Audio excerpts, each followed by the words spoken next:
hard to see. I got you. All right, welcome in, high school football fans. We are live here inside of Keith Wakefield Stadium for the Start College Showcase, organized by head coach here of the Perry Panthers, Zach Slates, one of my old nemesis out here on this field. We used to line up and battle a little bit, and he's got some of his buddies that have also joined him out here today from some of our local Stark County high schools. Another one of my old nemesis, one of his teammates defensively, Brian Gamble, the Sandy Valley Cardinals have come up here, a last-minute addition to this showcase. Also, the Jackson Polar Bears and Coach Jay Rohr, they've welcomed themselves in here to Keith Wakefield Stadium as well. We know from the start of this thing, as organized by the Perry Panthers, we've had the North Canton Hoover Vikings, we've had the Alliance Aviators, and we've also had we have the Lake Blue Streaks as well, Yep. Jamie. You know, Lake had a really good season last year, coached by Dan DeGeorge. Tim Goodman has taken over not only as the head coach at Alliance, but also the athletic director. And then Coach Brian Baum doing some really good things there with the Hoover Vikings. And again, as I welcome my friend in here, Jamie Fausnight, I am TJ Downing. We're going to be live here all morning for you from this college showcase. A lot of recruiters have come in here. We've got a chance to see and talk with one of the Tiffin Dragons. We've also seen the Walsh Cavaliers, who have welcomed themselves in as well. We've got a bunch of them that will be checking out these guys, and we'll kind of rattle off here throughout the morning what we're doing, what we're seeing, what you're seeing live on our Stark Media Team YouTube channel. And shout out to our friends here at the Perry Tech Department, Perry High School News Department, Keith Brown, and his son Mason, the director behind the scenes here today. Some 40-yard dash stuff going on right now. They're doing a little bit of pro agility. They've got some shuttle stuff, really just kind of all your measurables, Jamie, your broad jump, and then we're going to get into some position-specific drills. So as we start to look, I know you've had a chance. They got the QR codes out there so that you can stay up to date. The recruiters, the scouts, and not only that, the fans and us here at Stark Media can stay up to date on what numbers are being posted here. And I know, as you've mentioned, you've already seen a couple of the big boys. That's what gets us excited, right? I know that's what gets me excited. We've seen a couple sub-5s on the 40s. Yeah, we've seen two of them. Let me see. It's kind of hard to see. The 4.9. I have Andrew Zarco. Andrew Zarco had the 4.97. I see Ethan Mauser from Jackson had a 4.98.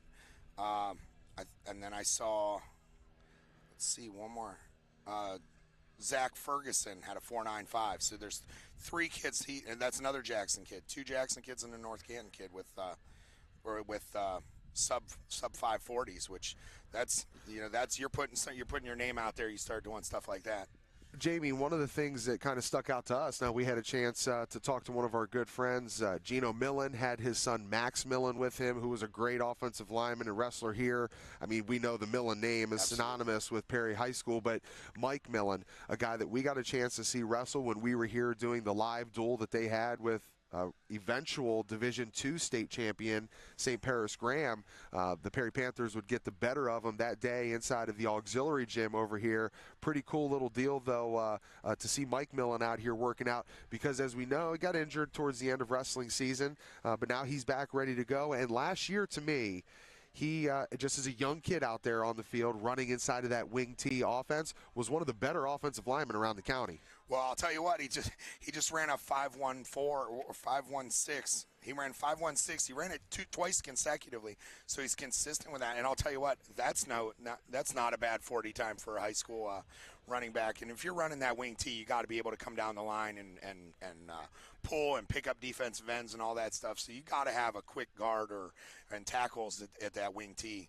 So I imagine you'll see a good season out of him. You know, when you look at some measurables from him, and we'll kind of stick with, since they are the host, we'll stick here with the Perry Panthers first. And just another quick rundown for everybody that's joining us live on our Stark Media Team YouTube channel. We appreciate you. A shout-out, salute here on Memorial Day weekend. Great little tribute, Jamie, as we rolled in here onto campus with the flags, not only the flags that were staked into the ground, but the fire department with the massive flag. Can't even give you the measurement on it, but it's one of the biggest flags you will see hanging there as you come in. And they welcomed us in with the bagpipes, which was pretty cool. I was looking for Jonathan from Corn to come playing out and hear Fieldy come in jamming on the bass. I was starting to get a little excited there. But again, the Lake Blue Streaks, Jackson Polar Bears, Alliance Aviators, Sandy Valley Cardinals, and the North Canton Hoover Vikings have joined here inside of Keith Wakefield Stadium. the Perry Panthers. So let's stick here with the Panthers as we kind of break it down for you. Some measurables from Mike Millen last year as a sophomore: 6'2", 230. As Jamie mentioned, running in that wing T offense. You're going to lose a key group of guys. We just talked to head coach Zach Slates a minute ago. He says, I think it was roughly about 10 seniors will be coming back. Some guys that'll be leaving: Garrett Lawbacher and also Joel Brown. Both of these guys have competed at a high end here with track this spring. We know that Carson Basham, he's going to be coming back. We're going to be talking to him here shortly. He's going to join us on set here. But he is qualified now for the state tournament next week down there at Jesse Owens on the campus of The Ohio State University. But some other guys coming back. We know Austin Maddox, and I believe that was Gino Millen was talking to us about the Maddox kid, his older brother, Mike Maddox, an offensive lineman who's gone on. He's playing some football in college now as well over there with the Walsh Cavaliers. But you've got DeAndre Church, running back, great running back here. He's going to be graduating. He's gone. Braden Felucius, he's gone. And also, to me, really one of the best offensive linemen around last year, and had a pretty good year spring track-wise as well. Briar Rechtenwald, he's gone. So, there's going to be some holes to fill, but you look at Christian Ivonic, he's going to be back. We mentioned Carson Basham, he'll be back. Mike Millen, he will be back. So, every year it's the same, right? It doesn't matter absolutely. what team you are. You're going to graduate, guys. That's the whole kind of hard part of this deal. You lose good players, but you got to look at what do you have coming up. If you're a great coach around these areas, or let's just say around the country, in a game of football, put stock in your youth programs so that when you graduate great players, you've got new ones coming up in the wings. And I'll tell you, that's the thing about Perry, and you can't just run that wing T and teach kids how to do it when they're juniors in high school. As long as I can remember coaching against or playing against the Panthers, like the youth programs run the same offense, so it's plug and play. They got a guy ready. And it's a timing thing. He doesn't have to be huge. He doesn't have to be. There's no real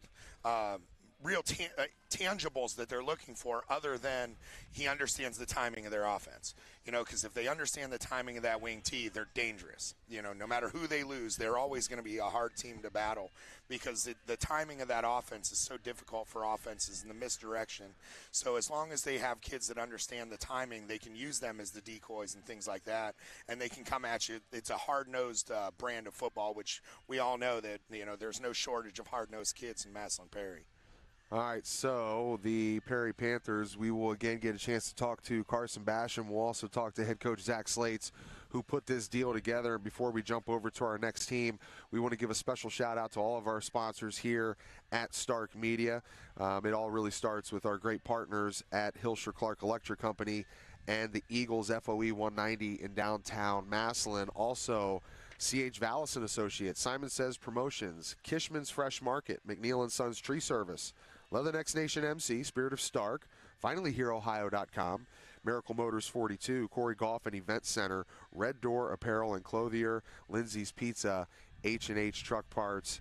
And again, we want to say a special shout out, as always, to the Perry High School News, Perry Tech Department, and Keith Brown, his son Mason, for the great job that they're doing for us here. We've got a great partnership that we're getting ready to roll out with them here as the 2023-24 school season is just upon us. So we'll talk more about our sponsors here throughout the day, but let's move on to what I know. If there is any hair on the back of that neck, I know you got a little bit on the front. I know what makes a stand-up partner. It's that orange and black, right? Gets Absolutely. you excited when you wake up in the morning talking about those Hoover Vikings.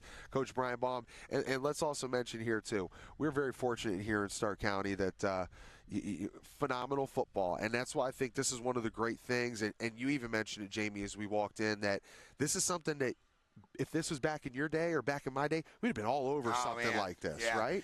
But, the talent that we have around here, I've said this for years, and I will go to my grave saying this.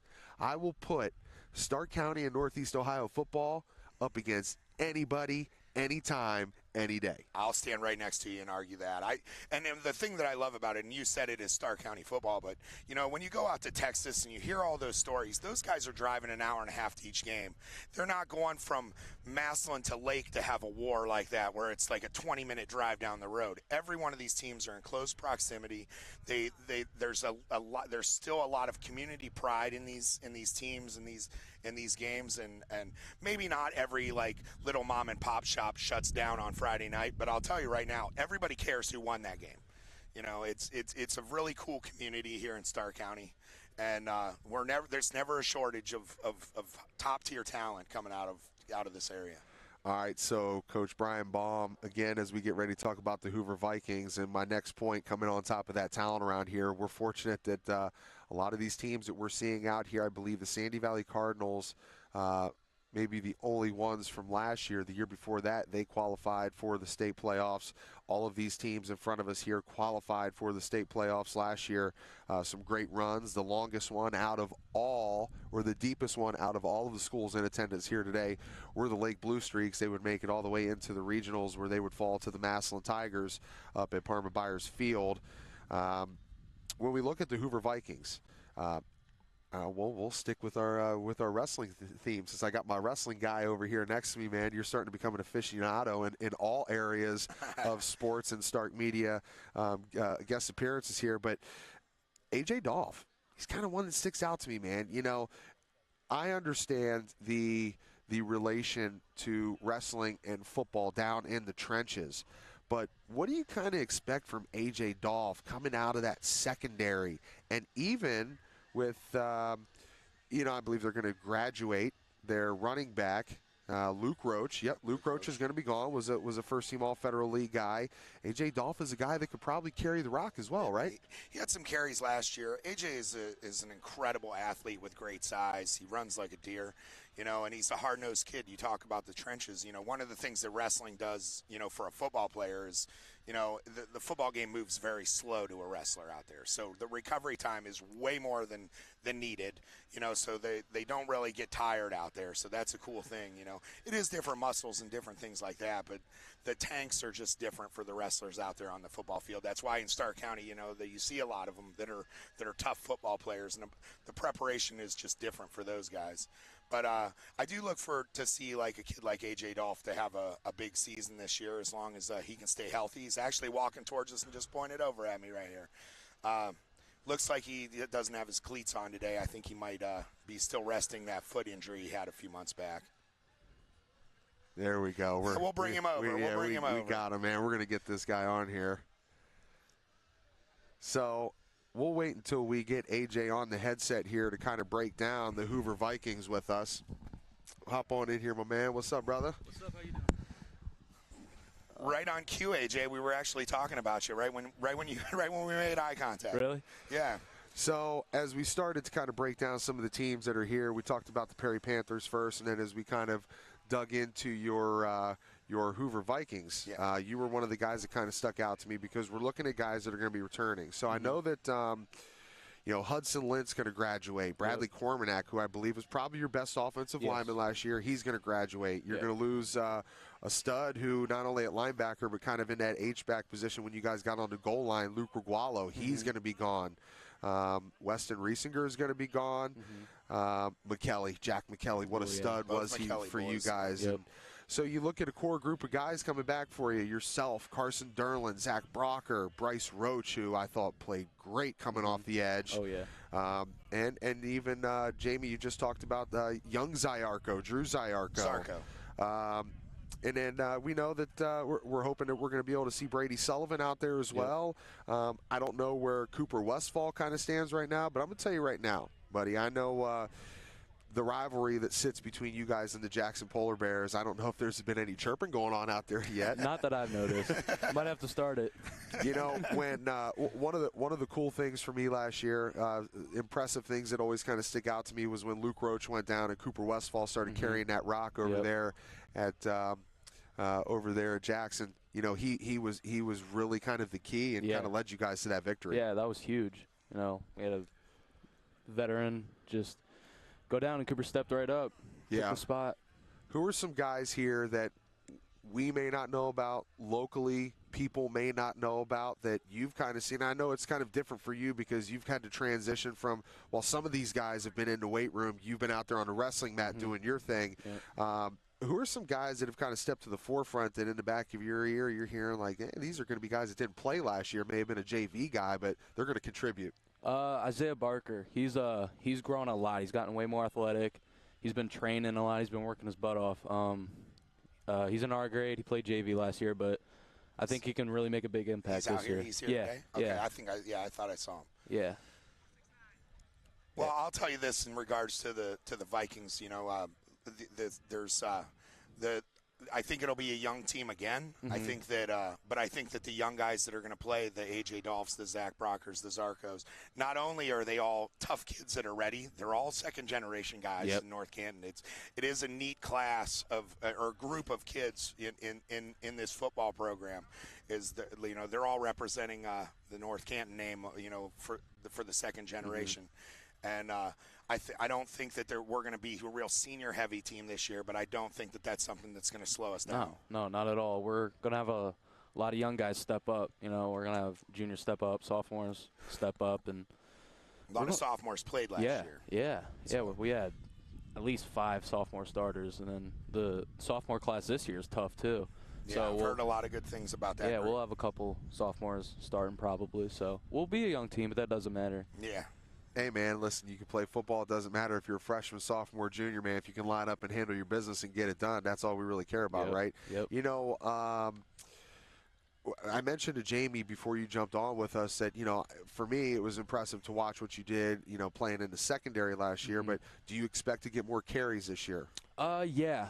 We got a new transfer from Northwest, so me and him are going to battle it out. Kyler Maraglia. Yep, me and him are going to battle it out, but I think we'll snip kind of get like half and half, Share some time. Does he play defense? He doesn't play defense, no. What do you enjoy more? Are you more of a defensive-minded guy, or you like offense? I like offense. I like getting the ball. Okay. Most wrestlers like defense, but you're faster than most wrestlers. Yeah, I'm a little athletic for a wrestler, so. No, but I like playing defense, too. Defense is fun, hitting people. Let me ask you about a couple of your wrestling brothers, man, because I look down here on the roster. I know one of our good buddies, big fan of Stark Media stuff, Christian Friel. Yep. You see Sullivan Friel. Yep. And also Alex Bosky. Yeah.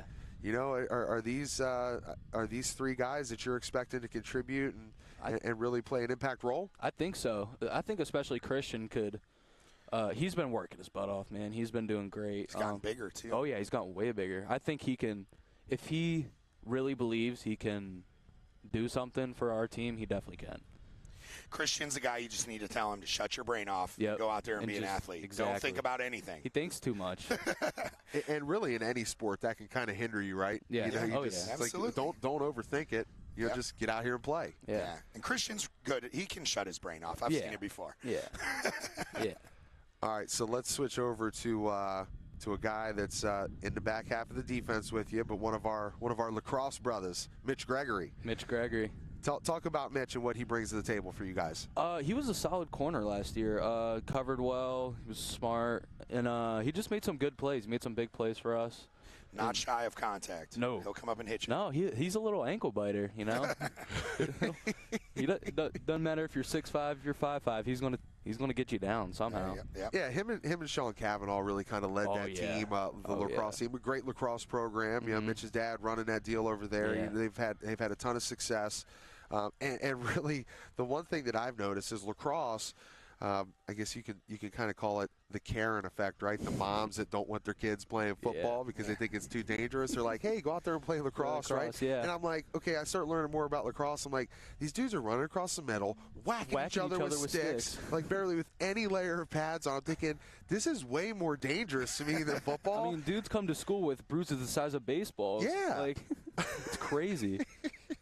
Oh, man. Just whacking each other. All right, one guy that, to me, was a sophomore last year, and by the time it's all said and done, I think is going to be a guy that will push not only for maybe a all inland Northeast Ohio Player of the Year, potentially Stark County Player of the Year, Zach Brocker. Oh yeah. Ooh. I mean, dude's an absolute stud, right? Yeah, he's amazing. He's he played some wide receiver, and I know Carson's coming back. He'll be your guy's star quarterback, but. Zach's really a guy that if somebody goes down, you could plug and play him anywhere, right? Yeah. I mean, he's just so flexible. He can do whatever he needs. I mean, last year was his first ever year playing wide receiver. He was a quarterback his whole life. He's a good quarterback. Stepped right in and did amazing. he's, a lot of it is genetics. I mentioned I mentioned his dad was a great quarterback back in the day, but what's cool about, Mike and Zach is they're just cool guys. They're cool as a cucumber. He's not going to get rattled out there if we're down 2 touchdowns. No. Zach's still going to run the right route. He's still going to do exactly what he's supposed to do. Yeah. And he's going to do it very athletically. Yep. I mean, he ran the best shuttle time in our group, 4.16, I believe. There you go. So, I'm excited to see these groups post their 40 times. Yeah. That's what I keep looking at my phone for. Yeah. But I haven't seen if his group has come through yet. I don't think so. I know that when I came out there, you guys were actually scrimmaging with Sandy Valley last year. We came out, we did some footage, and Zach was the guy that everybody's like, yo, you see number 10 over there? Watch out for this dude. Oh, yeah.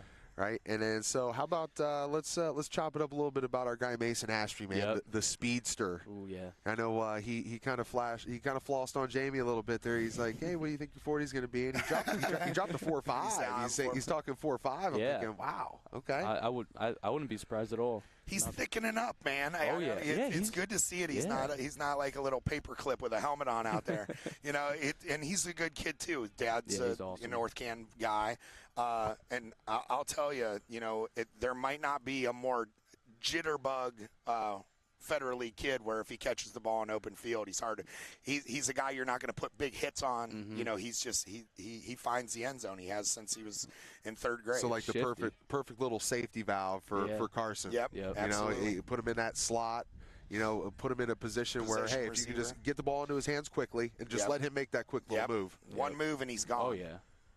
All right, man. This just peeking through this roster here. This is going back to the Week 8 depth chart against the Lake Blue Streaks, and you guys are going to have some holes to fill, man. But I'll tell you what, at that point, you guys, you guys were flying high, man. You guys are doing some really good things. Coach Brian Baum, man, he's made his impact, and I think, for anybody kind of taking over a program, especially after it was a long-time legendary head coach, the Hertler family has been synonymous with North Canton. Legends. But now you've got you've got some we'll call it renovated facilities. You've got the new, and for me, when I was in high school, I always told people my favorite place to play on the road was over at Memorial Stadium. Something about the pillars, something about those away stands, the stands over there. It was just, man, it's just different. It had a great football vibe and feeling. Yeah, I love playing there.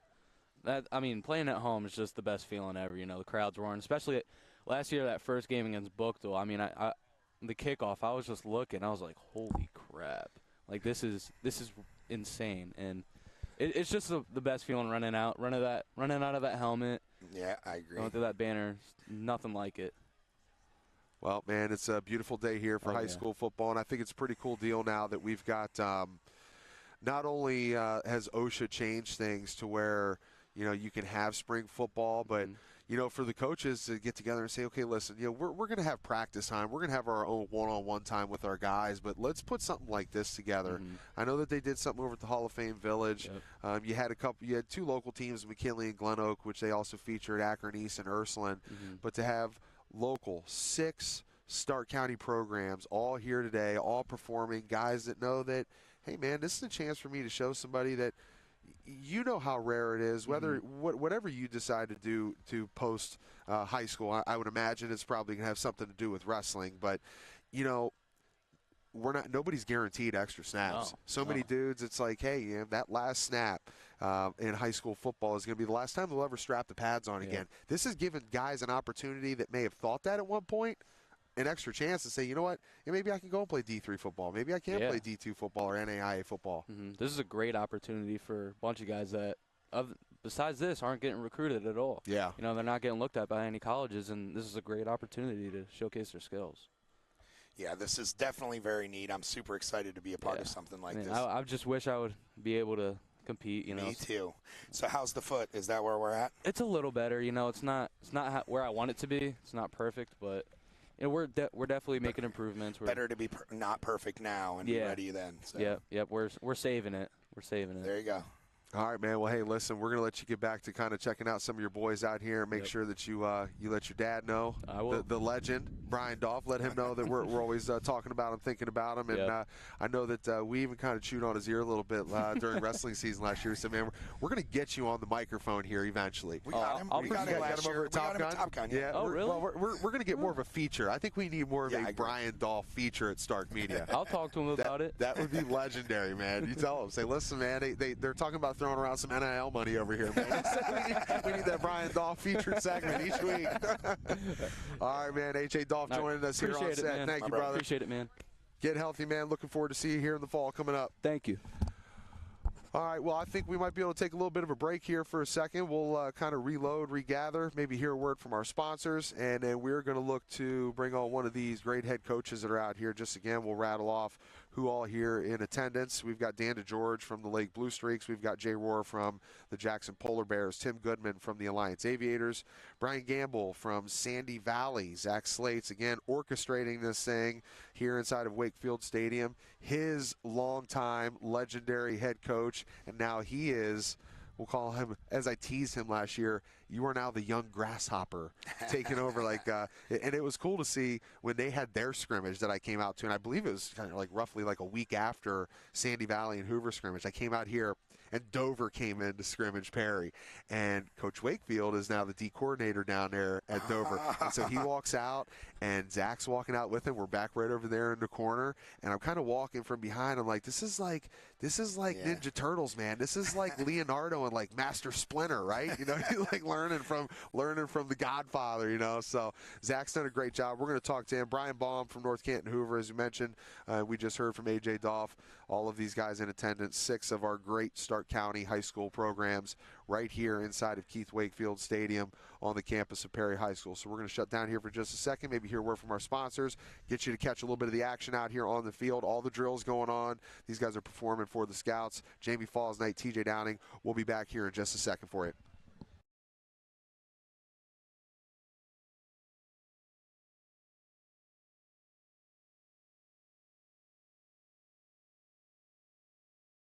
The Fraternal Order of Eagles number 190 in Massillon wants you. Stop down to the Massillon ARE at 303 Wyrick Boulevard Northwest. And like our over 1,800 members experience daily, your Eagles membership will give you access to great food and drink specials. Having a party, host it in our banquet facility and seat up to 400 people. When you're coming through downtown Massillon, stop by the Eagles and sign up. And for a small fee, you'll have access and be a part of a fraternity that donates over $100,000 a year to local charities. The Fraternal Order of Eagles ARE number 190 in downtown Massillon. Stop by or call us today at 330-832-7385.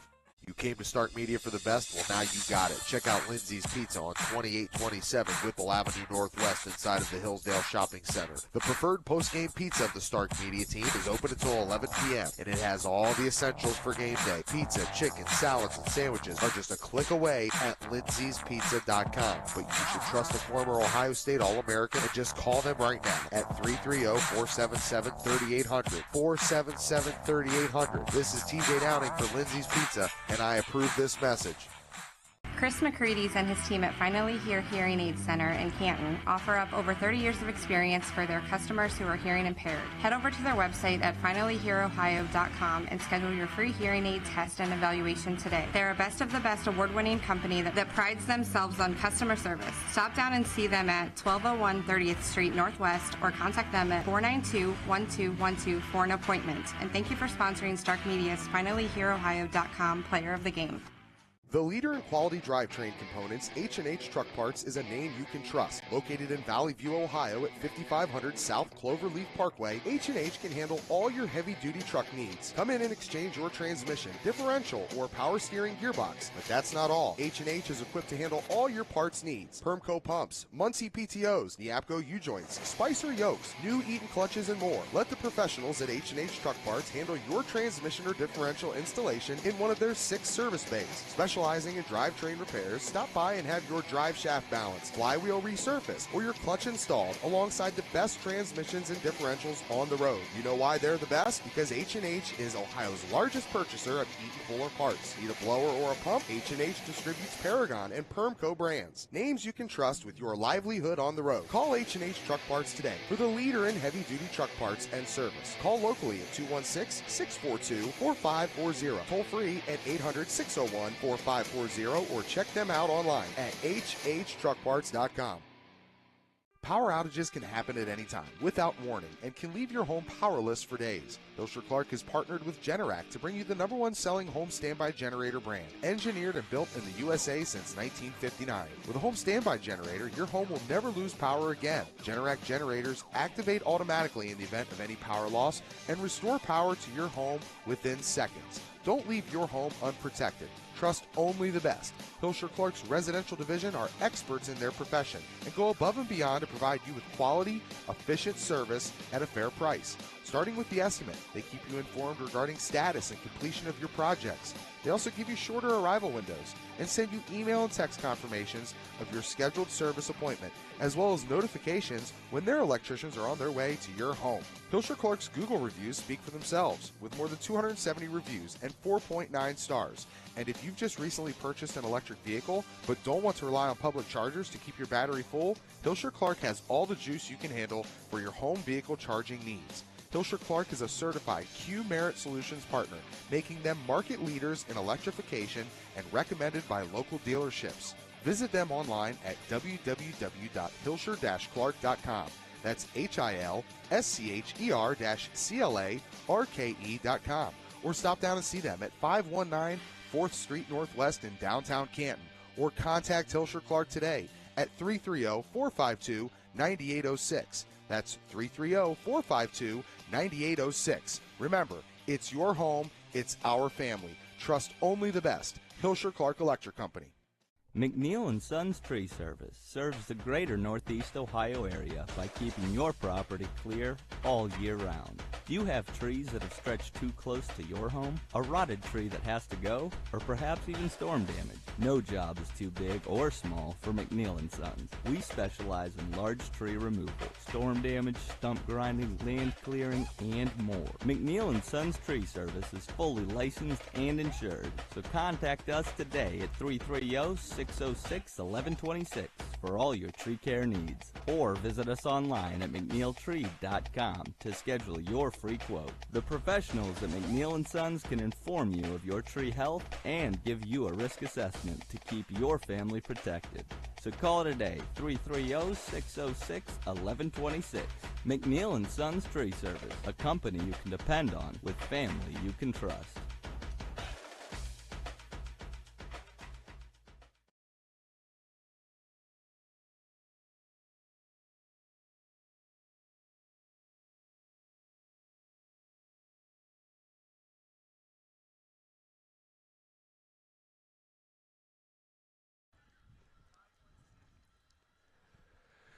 All right, welcome back in, everybody, to Wakefield Stadium, the legend Keith Wakefield Stadium here on the campus of Perry High School. TJ Downing joined by Jamie Fausnight, now Carson Basham. Boy, I'll tell you what, it's a busy time for you right now, partner, because you're not competing in these drills out here, kind of testing in front of some of these scouts and recruiters, because you're going to be competing down at Jesse Owens next week, man. That's got to be a great feeling. Talk about what just went on here this past week with regionals, how you qualified, and really the excitement that kind of surrounds being able to go into that legendary venue with that legendary name on top of it. Yeah, we made it out of districts in 3 events, in the 4x1, the 4x2, and then I made it out in the 200. And our best event was actually the 4x1. We were looking forward to breaking the school record and then going to states, placing there. But our relay kind of fell apart. In prelims, we had a bad race, so we didn't make it to the finals. So our focus moved on to the 4x2.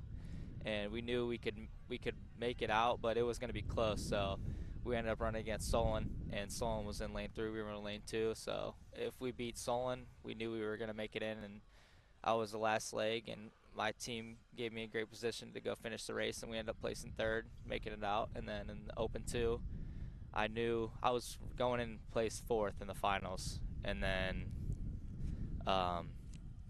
I just had a great race. It was into a headwind, so that was a tough time, but it's not about the time right now. It's just about making it to the next week, which we did, so that's good. Yeah, you know, some of your teammates, not only in track but in football, like Garrett Laubacher, Joel Brown. These are some really talented guys. And Coach Slates was kind of telling me, like Joel's situation, where you've got a bunch of guys that all kind of hit at like a 6.5, and how they kind of determine where, okay, you make the top 4, you're going to qualify, but then there's also 2 other at-large spots. How does that all break down? So I'm not really sure how it worked out for high jump for Joel, because there was a bunch of kids that jumped 6.5, but the same thing happened with Garrett last year. He placed 5th at our region, but he beat everyone else's region, so he made it out at 5th with that large bid. So, but I think Joel, there's going to be a bunch of high jumpers there, because I looked at all the regions and everyone was jumping 6.5, so it's good for him too, because he had a bad day and he still made it out, so he can go there and he has a chance to win it all, so that's great for him. Well, that's exciting, man. I'm really looking forward to seeing everybody from around the Stark County area, everybody that's, you know, been able to qualify and get down there to compete, because, you know, I think that's often something, and that was kind of, Jamie, our premise in starting Stark Media, really kind of what our mission statement was, you know, we understand how big football and basketball are around the area. They're kind of your cash cows, so to say, but we have so much talent in other sports around here. We know what we get in wrestling, especially from your guys' program, but in track and field, Jamie, I mean, there's not only is it just in the track events, but the field events as well. You know, we got the Alliance Aviators out here, and one of Coach Goodman's best offensive defensive lineman, Carter Lewis, he's going to be going down to state with a chance to compete for that championship. I believe took 3rd in the region, you know, but I mean, he's chucking that thing at the shot put around like 55, 56, sure. I think was his PR. Yeah, that's wild. You know, it's and that, you know, we're here to talk about like college recruiting and things like that. And one thing that people don't really understand is, you know, those coaches do get impressed when you play multiple sports.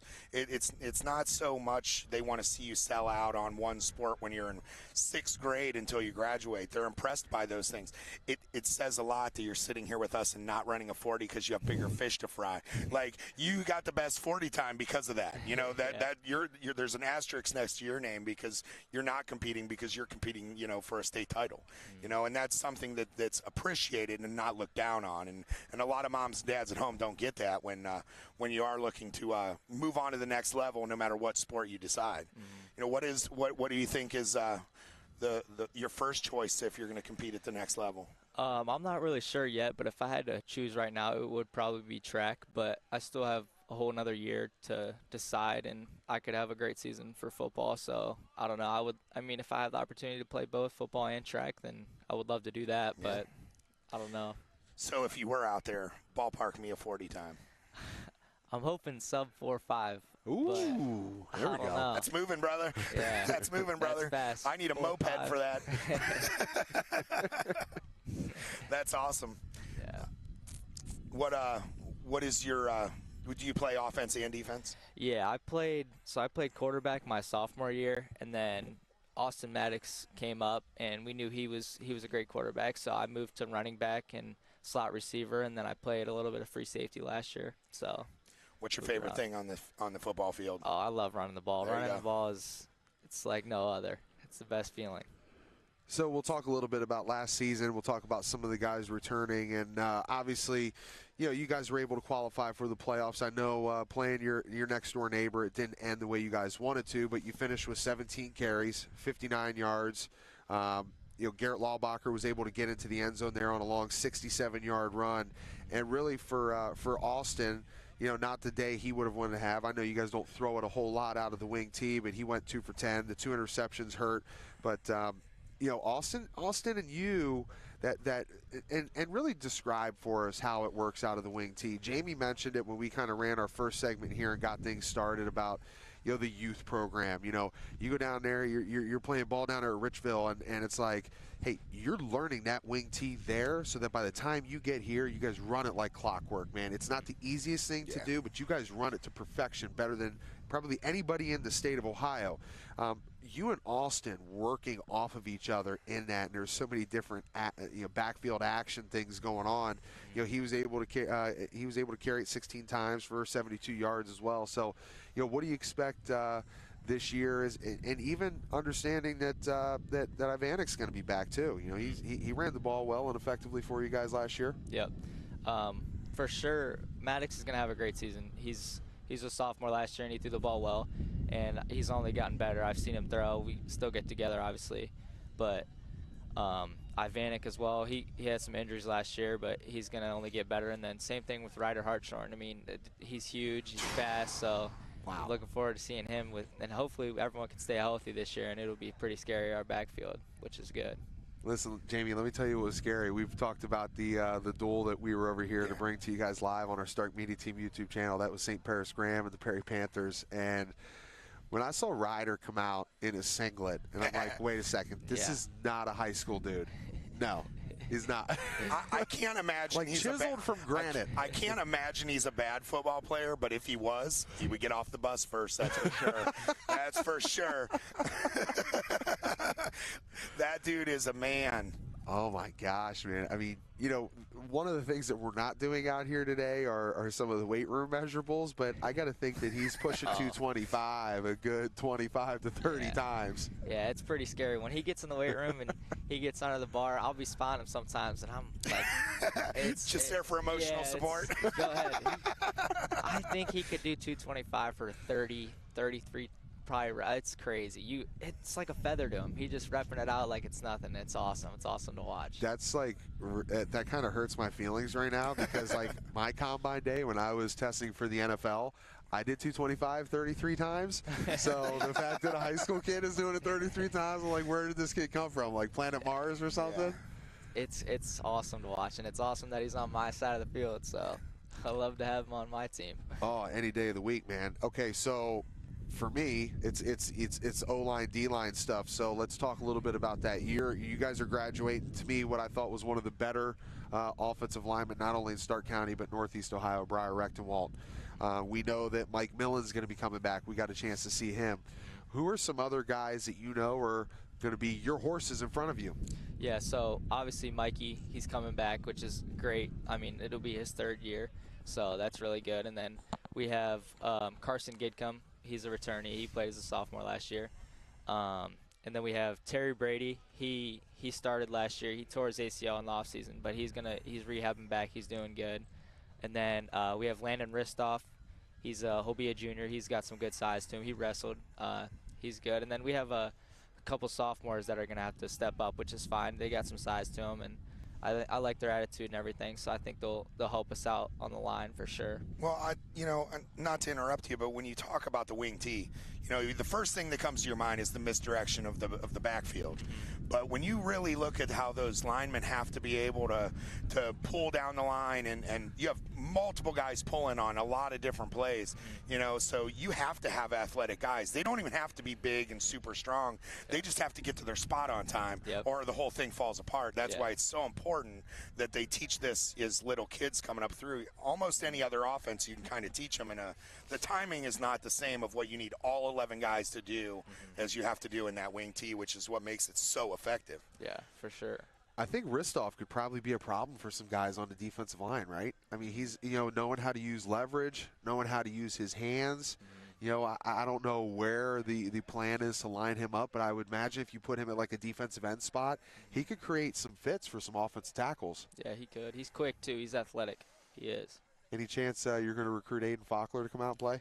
Good luck with that. I've talked to him forever now, and he tore his labrum. I'm pretty sure he got a shoulder injury. So if he did come out, he was thinking about it. He really was. We didn't realize. I'd have a talk with him.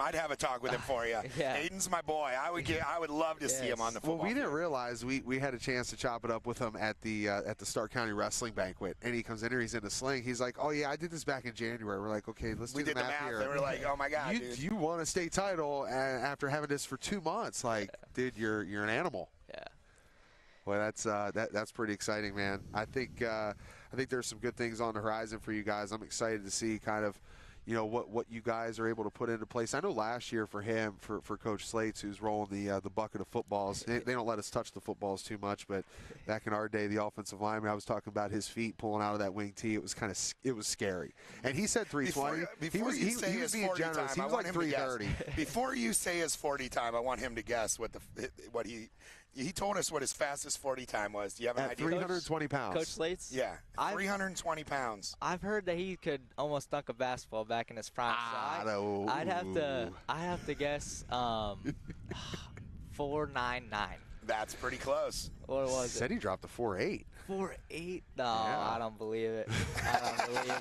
It was impressive, though, like when we would break down film as we were getting ready, obviously just trying to figure out how to stop the wing tee, but like watching the offensive lineman and his feet for his size, he was so quick. The way he could pull around and hit the front side. I mean, you were just and really like trying to defend the wing tee. I can remember it was a great running back you guys had by the name of Joe George, and like I would knife through as like Slates would pull, and I racked him up in the backfield, and I'm sitting over top of him, and I look him in the eyes, and he's just laughing, and then I look over, and there goes the quarterback running around the outside edge for like 35 yards. Like, damn, But that's how you got to defend it. You got to tackle everybody. If you think they might have the ball, you knock him in the mouth. Mm-hmm. That's the only way to stop the wing tee. If you try to guess, then you're playing your game. Yeah. Yep. Well, some good stuff for you, man, and I'm excited to see how everything works out for you guys this year. I'm excited to see how everything works out next week, man. I think I'm going to probably end up making the trip down to Columbus just to be able to get eyes on everybody from around the area. So, Start Media Team, we'll be pulling for you, and we'll be excited to see you guys roll out here this season. I know, again, back to Coach Slates and for your entire team, how difficult that was last year. You guys had 5 overtime games. Yeah. Wow. Like, I mean, go back and look at the history of Ohio high school football. Mm-hmm. I don't know if a team has ever had 5 OT games in a regular season in an entire year. That's who crazy. does that? Yeah. It was. How challenging is that mentally for you guys? For sure. Like, I was playing quarterback at the time, so just like taking a snap under center in overtime is a lot of pressure. Like, if you fumble the snap, like, it's just a lot of, and for everyone, like, it's crazy, but it helped me and it helped our team kind of bond and like perform under pressure. And of course we couldn't get it done on most of those games, but we could have we were 2-8, but we could have easily been a 7-win team, and we know that. And this last year we had a lot of close games too as well. So, I think it's going to prepare us for the future. We're going to look at the bright side of it. Yeah, absolutely. Those overtime games are going to, the experience you young guys got, what you bring out here, you go into overtime and everybody has those little overtime jitters and stuff like that. You guys won't have that. Yeah. Not that you'll see 5 overtime games this year, but I hope not. you grew from that. That is a great experience to be able to do that. All right, Carson. Well, listen, man, we're kind of getting out of our kind of timed events. Now we're going into some position-specific drills. So we'll let you kind of get back to following up on your boys out here. I know you're not competing today because you're getting ready again for the state championships down at Jesse Owens Memorial Track Field next week down there in Columbus. So we'll be pulling for you. We'll be watching for you. We'll be cheering for you. And remember, Stark Media Team will be live here for you next year as you guys open up with the Central Catholic Crusade. You guys here or at Central? At Central. At Central. So we'll be over there at Lone Kleinfelder Field checking out the Perry Panthers and the Central Catholic Crusaders. Best of luck to you, my man. Get after it next week, man. Leave it all out there. Thank you. Thank you. Carson Basham joining us here on set as we are live inside of Keith Wakefield Stadium and kind of getting things rolling all day long here, keeping it rolling as we'll have some of our coaches jump on with us. We're going to have some of our college recruiters jump on here with us as well. But before I pop it over here to Jamie and have him kind of maybe peek through some numbers for you, I want to give a shout out to a few of our sponsors here as well. Really, we can't do it without our friends over at Hilscher Clark Electric Company. Make sure to contact them at 625-4217. That's 330-625-4217. And also check them out online at hilscher-clark.com. That's HILSCHER-CLARKE.com. Our friends downtown Massillon, Eagles FOE 190 in downtown Massillon. Make sure to check out their website at eagles190.com and check out all the things that they do, giving back charitable contributions in the community. Most importantly, check out that Jimmy Kiefer Scholarship Fund and what they're doing there to try and give back to some young athletes, not only student athletes, but students that are going academically getting ready to attend college next fall, trying to help them out as they continue their education and further themselves in their goals and their career. Also want to give a shout out to H&H Truck Parts, Lindsay's Pizza. Lindsay's Pizza is the preferred post-game pizza of the Stark Media team. So tonight, Saturday night, you're looking for something to do here. I believe you got Game 6 of the Boston Celtics and the Miami Heat. So if you're looking for some good chow, make sure to get some chicken, pizza, strombolis, calzone, salads, whatever it may be. Check out Lindsay's Pizza. You can order online at lindsays.pizza.com, or you can call them at 330-477-3800. Special shout out again to finallyhereohio.com, Leathernecks Nation MC, Spirit of Stark, Simon Says Promotions, C.H. Vallis Associates, and McNeil & Sons Tree Service. All right, Jamie, I know some numbers have been had. We're kind of out of the timed drill stuff now. So if you got a couple that have popped through, I believe.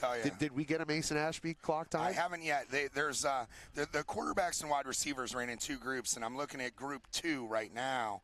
And the one that jumps out at me is Phillips from Jackson, wide receiver, clocked a 4.35. There you go. That's moving. There's a couple other ones that are in the 4.5s here. That seems to be the fastest. Let me check this other group here. Let's see. I'm just going through it. I got a 4.4 out of Carson Derlin. 4.4 out of that's pretty nice there for Carson Derlin. Austin Maddox had a 4.4. Let's see.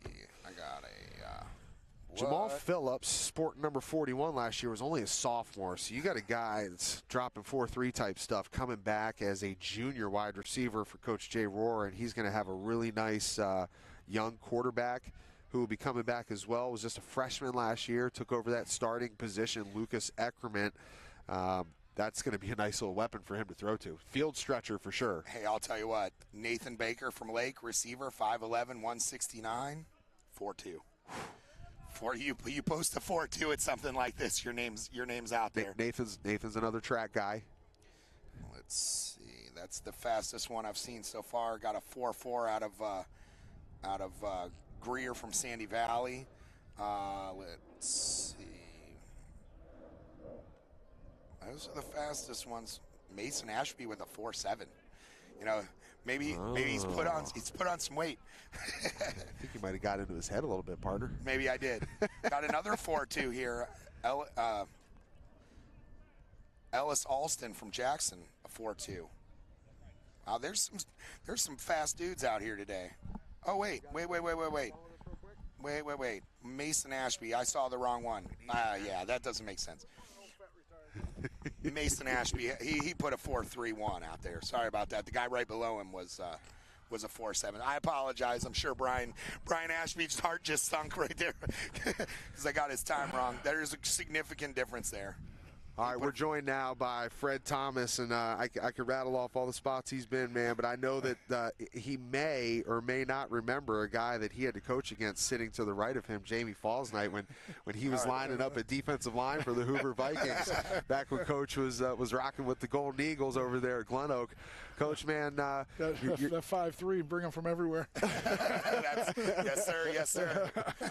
Coach, you're down at Sandy Valley now, working alongside Brian Gamble and his father down there helping out as well, your son. How cool has that been for you to work alongside Ben? We talked about it because I retired, and I said I'm going to volunteer because I spent 43 years with other people's kids, and I missed a lot of his events. I remember missing games, and my wife would call me with the score because he played at Hoover, and she'd call me because we'd be on the road. So it's been fun. It's been fun being his GA and getting yelled at. And it's been fun. Boy, I'll tell you what, you've got a really nice quarterback coming back. I think he's very good. I think he's very, very good. Someone's going to take a chance on him, and they're going to get a winner. He's a tough kid. Well, not that. You got the measurables, too. Yeah. I mean, as I walk, he looks, he's got to be all of 6'5", right? They listed him today at 6'2", 190. So, but he's got all the intangibles. He's a tough kid. He's a shortstop on the baseball team. He's a point guard on the basketball team, and then he guards the center because he's the tallest kid in Sandy Valley. So they don't make him very tall down there. But he's just an athlete. He's a God-given athlete, and someone's going to get a really good winner if want to take a chance on him. So what are the expectations here as we get ready for the 2023 season for the Sandy Valley Cardinals? Well, I think we have to develop some linemen. I think skill-wise, there's some pretty good skill down there. There's 3 or 4. I know I was talking to Coach Dart a little bit, and he liked a couple of the receivers. asked about him, and because of this, they got a couple good skill kids, a good running back. We got to find a couple linemen to fill in some holes, but if they do that, they'll be fine. There we go. See, I thought you were going to start with the best side first here with the offensive line, and then we can work to those. You and I both know if we don't find linemen, the skill doesn't get to do anything. That's the truth there. It's the truth. We got to find linemen, and we got to find something. And, hopefully there's some young kids that come out and that were the weight room went well, but you never know until you put the pads on. You can do all this stuff and all those drills and all that. But you got to put the pads on before. And that's if we find linemen, they're going to be okay. If they don't find linemen, then we have to find creative ways to get Nicky out of the pocket. Yeah, I had a chance to talk with Brian a little bit before we got started here today, and he told me, he said, one of your best guys obviously is Neary, and he's most likely somebody will take a shot on him as well. I know that Ashland's really interested in him, and there's some other teams that are sniffing around, but how does a guy like that, kind of utilize what he's doing maybe in the hallways and say, listen, we need some help? I remember the kind of the running joke last year when I came down and saw you guys. He said, well, we got this guy that was starting at tackle for us. It was going to be really good, but then he quit the team because he took a job. And I think Frank was like, oh, we're going to get him fired from that job. We're making a call. Get him fired. He needs to be back out here. One of the things that Brian does I really like is he puts them in teams in the summer. And this year, there's about 50 kids right now, which for Sandy Valley is very big, but you miss a couple linemen. So what he did was kids that aren't playing, he would give each team 15 points if they bring a new kid into the program. Yeah. From the school, from the hallways, bring someone in.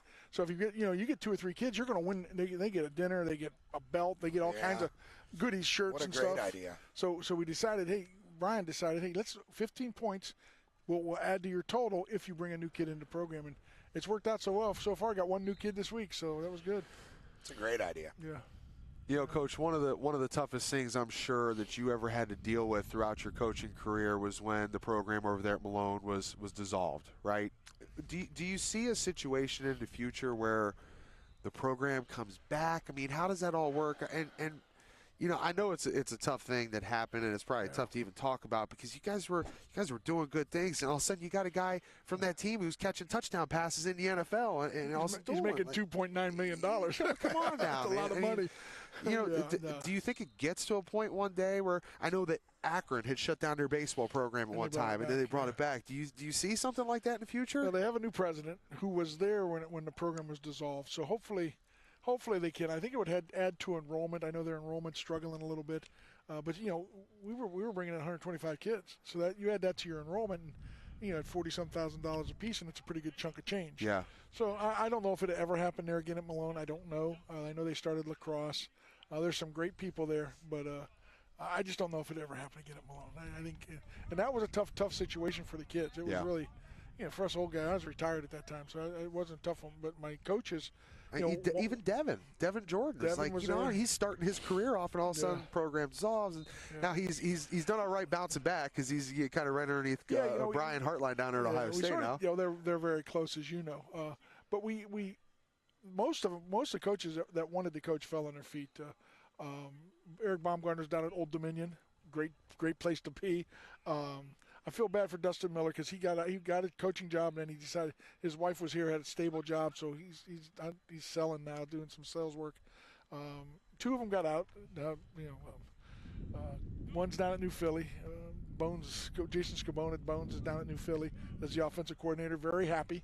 So it worked out for some, and for some it really was tough. But the worst part was for the kids because, as you know, you have so many hours in, you can't transfer. You just can't afford to. Right. And then at Malone, no portal back then. No portal. No, there's no portal. And at Malone, and that's not good or bad, but you have to take religion classes early. Yeah. None of them transferred. So some kids we had to advise, hey, stay here and get your degree. Your career's over, and live.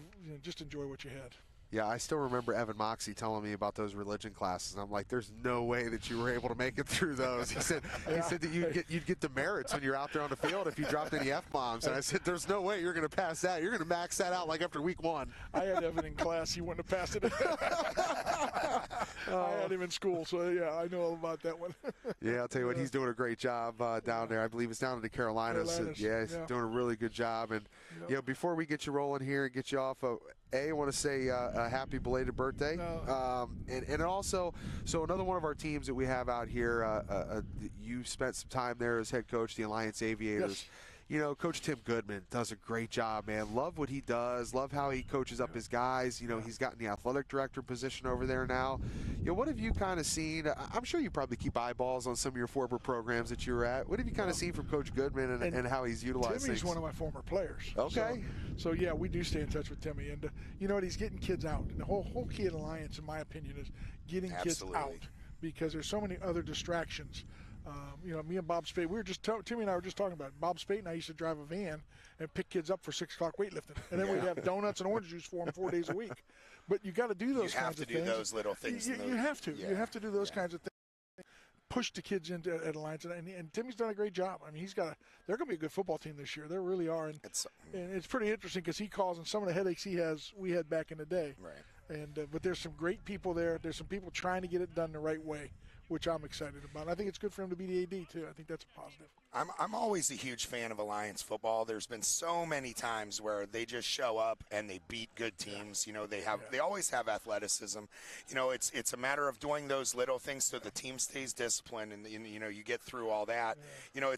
There's always good support in Alliance. Yes. That is a prideful community. Yes, and they can go like 0-10 like 2 years in a row, and then all of a sudden they're 7-3 and like it just happens just like that. No, But that is what it takes. Is you do have to have guys that are more invested than just teaching X's and O's. It's just a different community. And I think Timmy's doing a good job of getting those kids into the weight room, he's got a supportive administration, which always helps. Sean Jackson was a basketball coach at Glen Oak, who's assistant superintendent now. He knows sports. He knows how important it is. It's real important in Alliance. It's really, really important. One of the other great things they probably did was bringing back the legend, Gary King. Oh, he's the best. He's absolutely the best. There's none better. I love the guy. I really do. I love following him on social media, man. He coached outside linebackers for us, and then he's a track coach. He puts his old pictures up of when he was when he's a semi-pro player and some of the teams he was on. Man, I'll tell you what, he's one of those guys back in the day you probably wouldn't want to tussle with. He put some of those Ohio U Bobcat tapes on too. All those pictures from when he was at OU too. He's a good person. Good really stuff, man. Fred Thomas, appreciate you joining us, my man. It, man. Thank you. Always, brother. Thanks, love guys. you, man. Appreciate it. All right, we're going to step aside and take a quick break here. When we come back, we're going to get some more coaches. We're going to get one of these college recruiters on here with us to kind of talk about what they've seen today from not only the kids out there in the measurables of what we've seen, the broad jump, the 40s, the pro agility drills, but we're going to kind of talk about what they've seen here from these position-specific drills that are going on here right now. We'll get another one of those legends on there, Zach Slates, over on the backside in just a second. So we'll step aside, take a break, hear more from Stark Media as we are inside of Keith Wakefield Stadium for the Stark College Showcase. Back after this.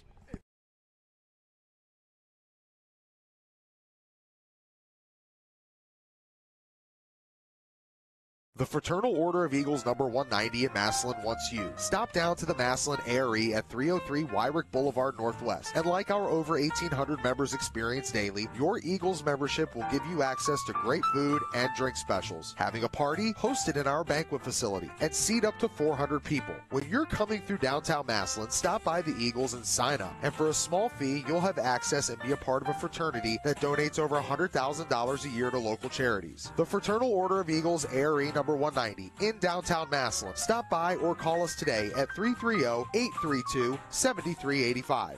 You came to Stark Media for the best? Well, now you got it. Check out Lindsay's Pizza on 2827 Whipple Avenue Northwest inside of the Hillsdale Shopping Center. The preferred post-game pizza of the Stark Media team is open until 11 p.m. and it has all the essentials for game day. Pizza, chicken, salads, and sandwiches are just a click away at lindsayspizza.com. But you should trust a former Ohio State All-American and just call them right now at 330-477-3800. 477-3800. This is TJ Downing for Lindsay's Pizza, and I approve this message. Chris McCready's and his team at Finally Hear Hearing Aid Center in Canton offer up over 30 years of experience for their customers who are hearing impaired. Head over to their website at finallyhearohio.com and schedule your free hearing aid test and evaluation today. They're a best of the best award-winning company that prides themselves on customer service. Stop down and see them at 1201 30th Street Northwest or contact them at 492-1212 for an appointment. And thank you for sponsoring Stark Media's finallyhearohio.com Player of the Game.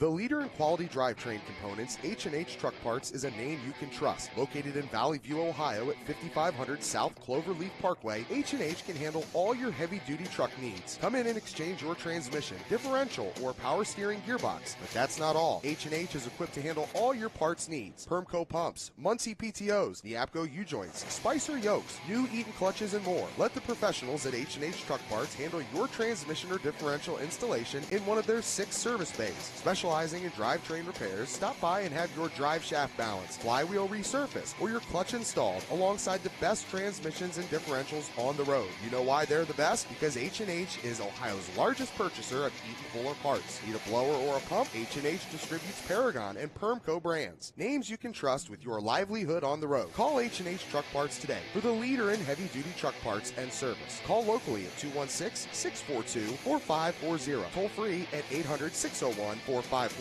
or check them out online at hhtruckparts.com. Power outages can happen at any time, without warning, and can leave your home powerless for days. Hilscher Clark has partnered with Generac to bring you the #1 selling home standby generator brand, engineered and built in the USA since 1959. With a home standby generator, your home will never lose power again. Generac generators activate automatically in the event of any power loss and restore power to your home within seconds. Don't leave your home unprotected. Trust only the best. Hilscher Clark's residential division are experts in their profession and go above and beyond to provide you with quality, efficient service at a fair price. Starting with the estimate, they keep you informed regarding status and completion of your projects. They also give you shorter arrival windows and send you email and text confirmations of your scheduled service appointment, as well as notifications when their electricians are on their way to your home. Hilscher Clark's Google reviews speak for themselves, with more than 270 reviews and 4.9 stars. And if you've just recently purchased an electric vehicle, but don't want to rely on public chargers to keep your battery full, Hilscher Clark has all the juice you can handle for your home vehicle charging needs. Hilscher Clark is a certified Q Merit Solutions partner, making them market leaders in electrification and recommended by local dealerships. Visit them online at www.hilscher-clark.com. That's HILSCHER-CLARKE.com. Or stop down and see them at 519 4th Street Northwest in downtown Canton. Or contact Hilscher Clark today at 330-452-9806. That's 330-452-9806. Remember, it's your home, it's our family. Trust only the best. Hilscher Clark Electric Company. McNeil & Sons Tree Service serves the greater Northeast Ohio area by keeping your property clear all year round. Do you have trees that have stretched too close to your home? A rotted tree that has to go? Or perhaps even storm damage? No job is too big or small for McNeil & Sons. We specialize in large tree removal, storm damage, stump grinding, land clearing, and more. McNeil & Sons Tree Service is fully licensed and insured, so contact us today at 330-606-1126 for all your tree care needs. Or visit us online at mcneiltree.com to schedule your free quote. The professionals at McNeil & Sons can inform you of your tree health and give you a risk assessment to keep your family protected. So call today, 330-606-1126. McNeil & Sons Tree Service, a company you can depend on with family you can trust.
All right, welcome back here on the campus of Perry High School, and we are joined now by the guy who kind of put this entire deal together. Joining me and Jamie Fausnight now is Zach Slates. And, You know, I knew one thing I was going to have to do if I came over here because I didn't know if they'd let me in if I rocked my green and gold. So I went with black and white. I thought that was respectable for these parts of the Stark County area.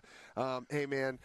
First of all, great job putting this thing together. I know that last minute you got an addition of the Jackson Polar Bears and the Sandy Valley Cardinals to make it 6 total teams on top of you guys, the Hoover Vikings, the Lake Blue Streaks, and the Alliance Aviators. So a lot of great talented athletes out here getting an opportunity to perform and show these scouts, these recruiters, what they can do. And I think that's a great thing. You know, we didn't have this type of stuff back when we played. And, you know, you and I were guys that obviously were getting recruited by Division I colleges around the country. But for guys that could be a bubble guy, you just don't know, you know, and they might think that the last time they strapped the pads on in Week 10 or in the postseason might be the last time they ever line up. Now they got a chance to maybe potentially play D3 or D2 ball or whatever it may be. So great job, man. Talk about how this all kind of came together.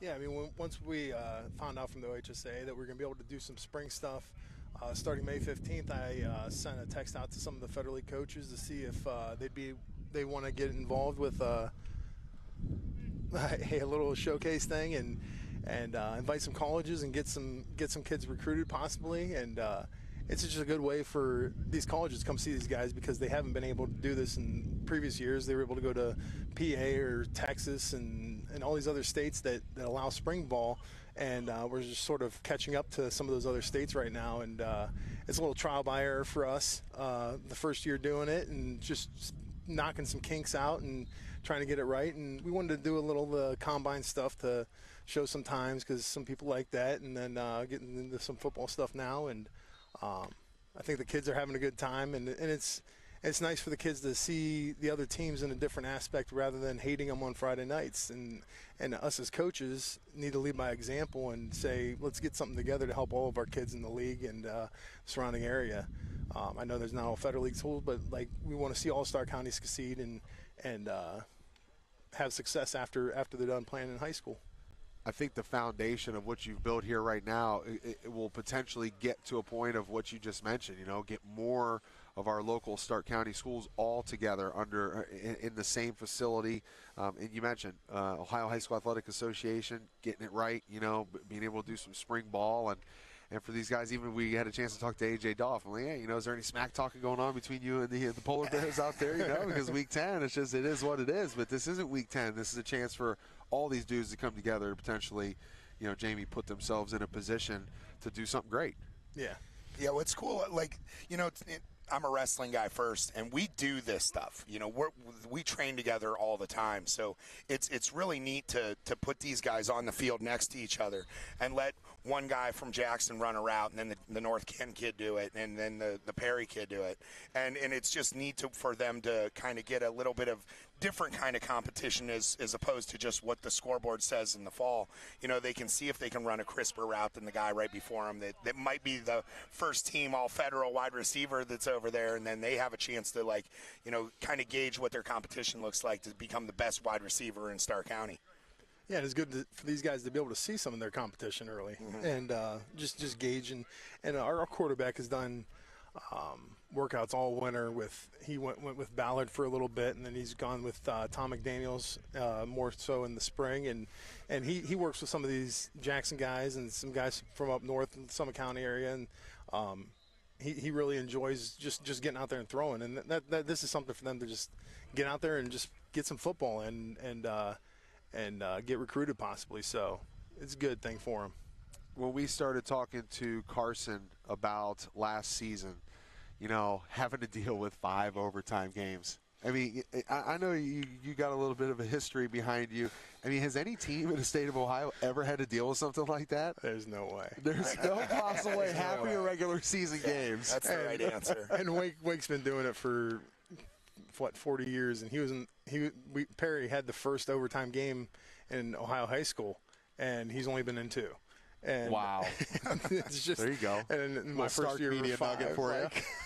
So, yeah, it's and then last year we had some injuries and things like that our numbers were light, so it was a struggle last year. Our numbers are getting up. We got over 60 this year and 40 in the freshman class, so our numbers are getting there, and yeah, it should be a good year. when Jamie and Carson were talking, it's almost like for the young guys that are coming back that had to deal with that, because Carson mentioned, like, it's different taking a snap in overtime than it is during the first 4 quarters, but that's going to kind of pay dividends for a lot of these guys experience-wise coming back next year. For sure. And it was just funny. Like, once we got to the end of the season, that sophomore year for Carson, he was the quarterback at the time, and we were going against Lake, and he comes over to the sideline, and he's like, "We're freaking going for 2." So, I know that's not your decision, but I appreciate it. We are. That's why they pay me the big bucks. Yeah, but when your quarterback is 100% confident, that you can't tell me that doesn't, factor in. Obviously, he's not making that call, but you can have the decision you're going to go for one, and you see the look in that kid's eyes. Yep. You're like, you know what? Let's do it. And that's a part of the fun of coaching and making those decisions. You have to read those things. Yeah. One thing in regards to the overtime that I do want to put in on it is, when I coach wrestling, overtime is pretty frequent. We train our kids to be like, it's overtime. I get to wrestle more. You try to pound it into their head that way. If you guys see an overtime game this year, it'll be a flag that you can wave like, hey, this is what we're built for. We're more prepared than everybody else for this. So it is something that you have in your back pocket that'll benefit you this year if you need it. Yeah. Odds are these kids won't play in 6 overtime games in their entire careers. But it is something that you can use and when they all come to the sidelines before they go out to overtime starts, they're going to be the most prepared overtime team in Ohio history. That's right. So that is really cool. Yeah, it was as we talked more about this with Carson, looking back at your guys, your team from last year, some guys that are going to be graduating. DeAndre Church is gone, really, really nice running back for you. And then to me, what I thought was one of the best linemen around was Briar Rechtenwald. So you got to fill some spots there. I know that Mike Millen is obviously going to step to the forefront. I think he's one of the best young offensive linemen around the area. And one thing that kind of stuck out to me, because we know the correlation between wrestlers and football, but like, where do you put Landon Ristoff? Because he's a guy that knows hands, he knows leverage, and he'd be kind of a nightmare for some offensive tackles and pass rush, right? Yeah, he's going to play some DN, and he's going to be at the center position as well. So. Again, being the center, you got to have fast hands. You got to be able to get up on the guy right now after you snap the ball. So that'll benefit him moving forward at that position as well. As you've looked through what you guys have done in the winter and what you guys have been able to accomplish in the weight room, who are some guys that maybe we don't know about, that maybe were like JV guys last year, didn't get a whole lot of varsity reps, that you're expecting, okay, this could be either a breakout year or this is a guy that's definitely going to contribute on Friday nights? Yeah, I mean, offensive line-wise, Carson Gidcombe played tight end for us last year by default because we didn't have anybody else there. But he's going to be playing guard, which is where he's supposed to be playing at, and so him and Mike will be at the guards, and then some young guys coming up. Kyson Walker started as a sophomore, broke his wrist in the Glen Oak game.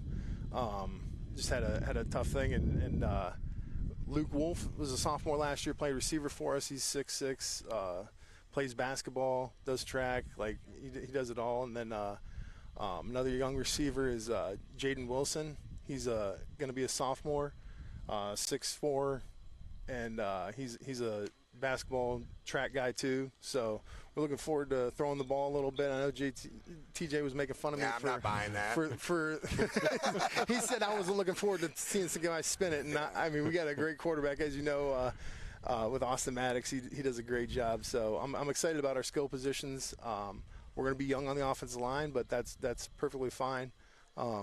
Those guys have done good and worked their butts off in the offseason to prepare themselves to step up into the starting roles. And we'll have a lot of sophomores playing for us this year. Well, young Perry offensive lineman grows up fast. We were talking earlier about the timing that you talk about the timing of the running backs. The timing of the linemen is so difficult for them to have down. They get it once they get that down, and they've been doing it since they were little kids. Once they get it down, timing is the most effective thing or most important thing in your offense. Am I wrong? Yeah, absolutely. Just setting up the pulls, and we got the fullback coming around the block too, so it's shaking that out between the backside guard and the fullback. So, there's a lot of timing and getting around, and their speed determines on where other guys are blocking. So they got to be consistent in what they're doing. And this spring stuff has really helped us because we've been able to implement a couple things that maybe were slow to go in seasons prior. So I think we've utilized the days and times very well to get those guys ready to go, especially with the young offensive line needing that extra work. Well, we were kind of putting Carson on the spot when we got him up here earlier, and Jamie said, Coach told us about his best 40 time, and before he even guessed at what the 40 time was, apparently you've been dropping rumors around here, which I don't know how much truth there is to it, but you dunking a basketball back in the day? Oh, yeah. and you can ask Tavion Cleveland. I was coaching. I was 20-something years old, and I said I could punch it back in the day. He's like, no way. I'm like, I'll punch a tennis ball right now. And I went into Edison's gymnasium, and I punched a tennis ball at 28 years old. So some explosiveness in those legs, man. I love it. You also that's impressive. You talked about Gidcombe. So he was a sophomore last year, kind of played that tight end spot, which really is, essentially for you guys is an extra tackle out there running inside of that system. But so he'll bounce down to guard. Yep. I look at him on the roster here from last year. He's about 185 pounds. Is he a guy that's kind of bulked up a little bit through winter? He's probably 225, 230. Nice. Yeah, he's put on some good weight, and these guys. I mean, we lift all year round, so even in those other seasons, we're fortunate enough to be able to have lifting, and these guys come every day and done a great job. Well, Jamie also mentioned that I don't know where you put Hartshorn, but do you just have him walk off the bus first in front of everybody? No shirt, maybe a wife beater, tank top. Our one first guy off the bus. Our one coach said he just walk around in the singlet. Well, we were here doing the St. Paris Graham Dole, and when he came out in a singlet, I'm like, wait a second, like this, there's no way this is a high school kid. Like it's just like chiseled out of granite. Like that's just a different type of weight room warrior, right? Yeah, he does our workout, and then he goes home and he lifts 5 days a week on his own too. Like and I just tell him like be cautious of what you're lifting back to back.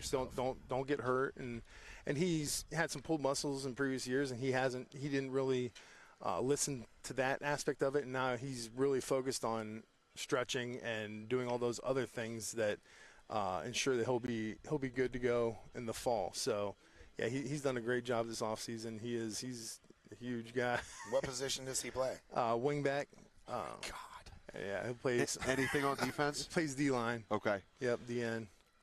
Wow.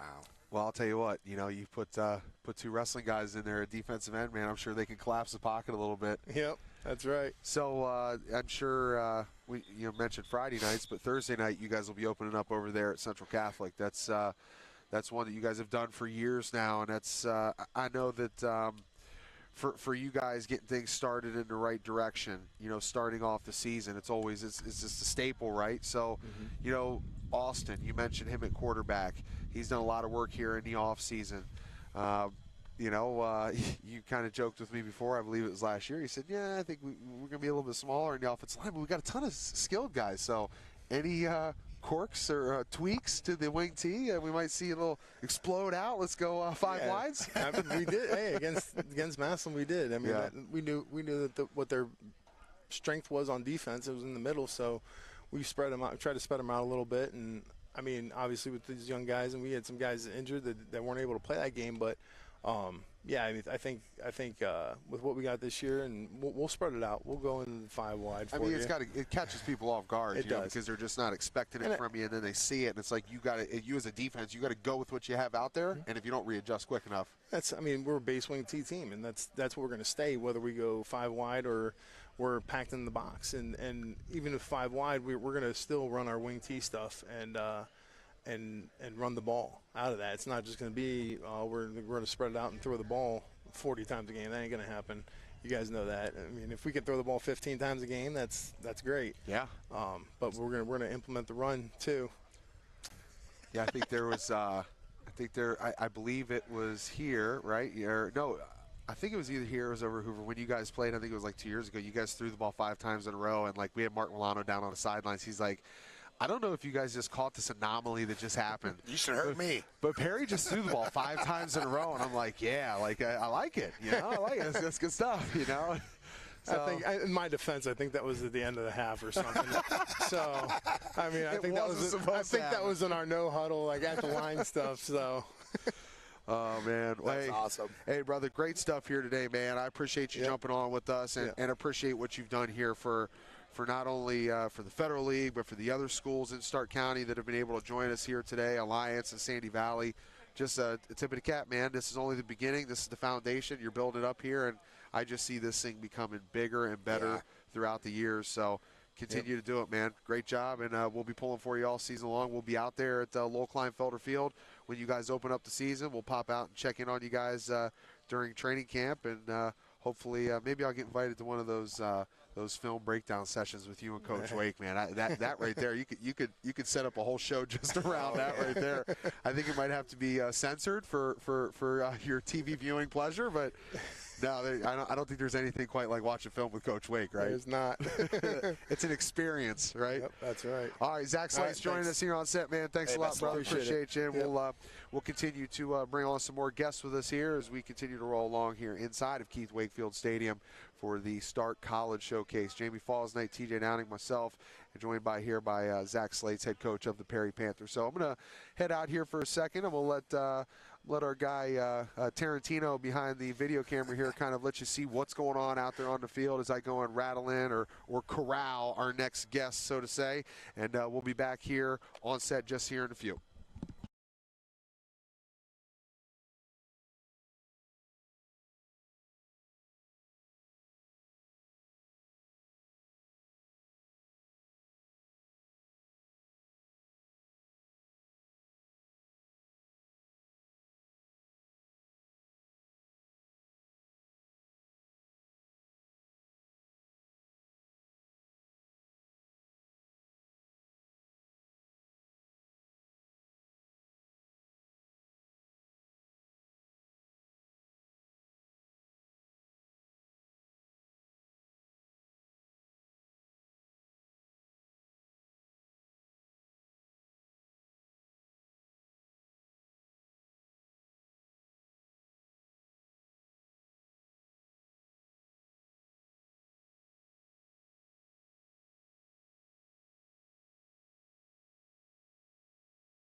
Hey. Yeah, tell them what's up, man. I'm going to tell you what's up here right now. TJ Downing joined by Brian Baum, head coach of the North Canton Hoover Vikings, as we're live here at the Stark College Showcase. Coach, this is pretty cool, man. You know, we've talked about it all morning here with a lot of guys that, you know, the Ohio High School Athletic Association, when they kind of changed the rule here to allow you guys to be able to do spring practice, not only have you guys been able to get with your guys one-on-one, but to be able to put something like this together, man, for guys that may not have thought or known if they would play extra snaps after high school football, this gives them that opportunity. Yeah, it's a lot of fun here. You know, Perry's done a nice job here getting this set up. Coach Slates, you know, give him some credit there. But, no, having everyone come together, these 6 teams like this, work together.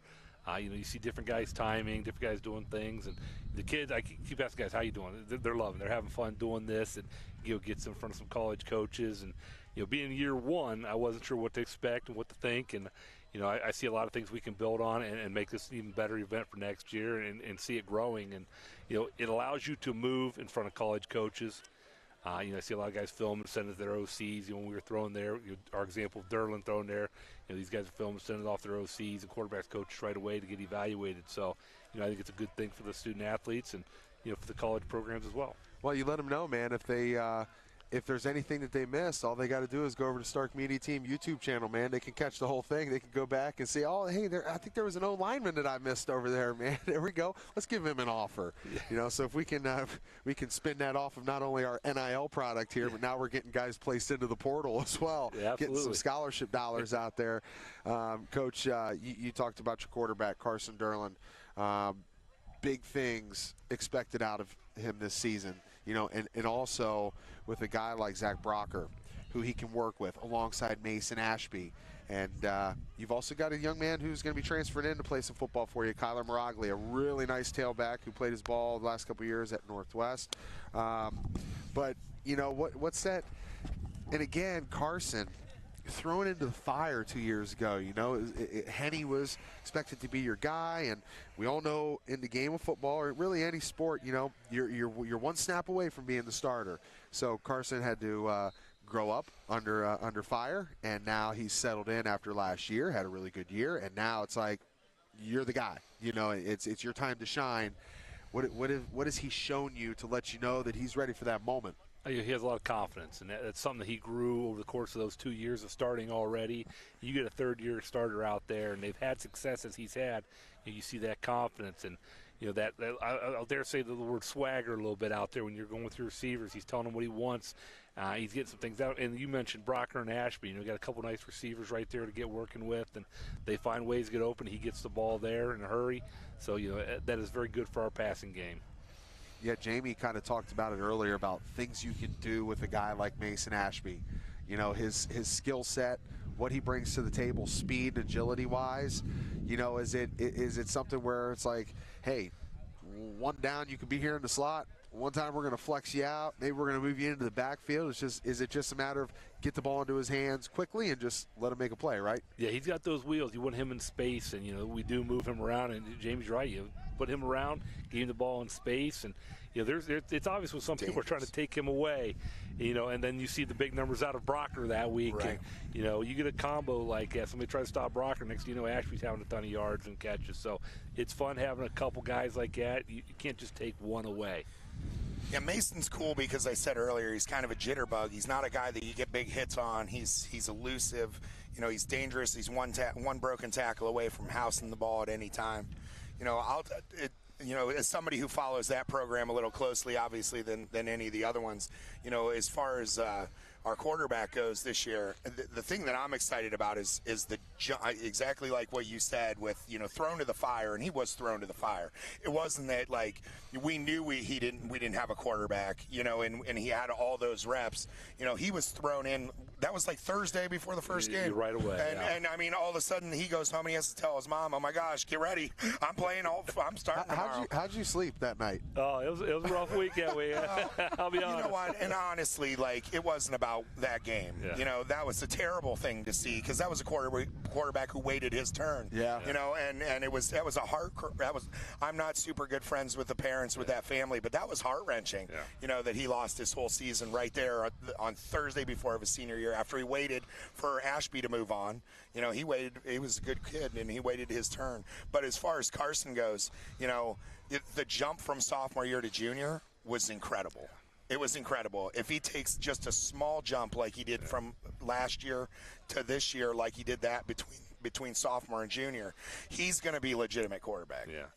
And he's worked really hard. He's had a good off season. He throws there with his coach, and he comes out and lifts with us and does a lot of good things. And you're starting to see that in our passing stuff. We go out there and throw a couple guys, and the zips on the ball and the accuracy. Even last year, early on, he was like, some of the throws I'm still working on, coach. But man, you're seeing him just nail it this year, and it's exciting for us. Boy, it's still baseball season, right? Can we talk a little baseball here? Because I don't think we've had a chance to yet today. How about the job that Ashby and Longwell are doing for Kent State? No. I mean, I think they're in the one spot there for the MAC tournament. I mean, that's got to be cool, for you when you get a chance to see, former guys, whatever sport they may go on to. This kind of the premise around this deal here today is, continuing not only your education, but your athletic endeavors as well. So, when you get to see those guys go on to the next level, that's got to be a cool deal for you, right? It really is. Mason's, hey, what time are we getting over? I thought this would be a little quicker than we're running today. But anyway, he's like, I got to go watch my brother play. Yeah, so there's a game here at 1 o'clock, and I'm trying to get Mason up to. He said, it's all right, Coach, I'm having fun. I'll be a little late. But no, to see Connor, he's coming off the surgery he had in the offseason, to still go out there and be able to compete at the D1 level and do the things he does. To help Kent State. I know he didn't play as much as he wanted to this year, but that's going to come as he gets healthier because he is a ball player. He's an athlete and a half. It's in the family, huh? It's in the DNA, I guess. Okay, so I heard you say a word there that we're going to hit back to. You said combo, right? So when I hear combo, I think a little bit differently, right? I think that guard tackle, guard center, working up to the next level. And I'm looking at your depth chart that you sent me over before Lake last year. That was week 8. From left tackle to right tackle, you're replacing everybody, right? Absolutely, yes. Aiden, Hudson, Owen, Bradley, Max, all graduating. So, how's that look? With your winter conditioning going on, you're getting your big boys in there, guys that are available that aren't doing something in the winter. Who have you seen step to the forefront of guys who are going to either be in the mix come training camp, or guys that have already said, listen, they're showing they're showing your strength staff, I want to play this year. We've got a lot of guys we're looking at. We got 10, 12 guys in theory that we're like, hey, which one of these guys can step and be part of our front five? And let's start with my seniors. Evan Bell worked hard. He wrestled this year.